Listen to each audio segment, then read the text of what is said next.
Big spending and not enough revenues. The global economy has not been kind to South Africa as an emerging market.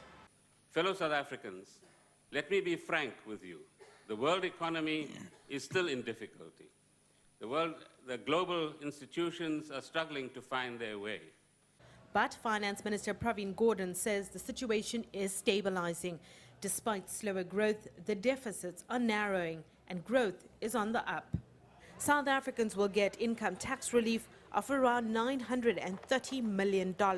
But there will also be some tax hikes. The budget also took into account job creation, a major challenge for this government. Introduction this year of the youth employment or the tax incentive, which in its first month alone has recorded 56,000 beneficiaries. Establishment of special economic zones, industrial incentives, and support for agriculture and labor-intensive sectors. Ramping up skills development and further education and training programs. The National Health Insurance Scheme will be phased in this year.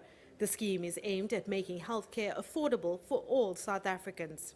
Just over $430 million will be budgeted for the next 3 years for HIV and AIDS programs, an area where government has made good progress in reducing the number of new infections. Improvements, on the one hand, have to be made in the public sector health delivery, and on the other hand, the high cost of private health care has to be reduced. This approach is supported by the World Health Organization.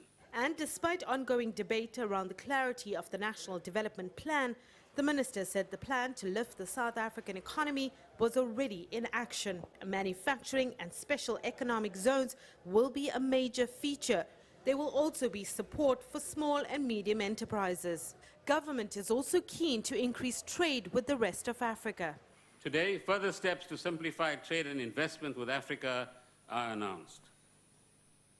The HoldCo regime, as it is called, for African and offshore operations will be extended to unlisted companies, and the limits for listed companies will be increased.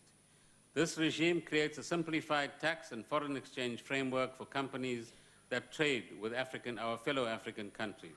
The minister delivered a rather lackluster budget speech this year. No surprise, as he had little room to maneuver, and it is an election year.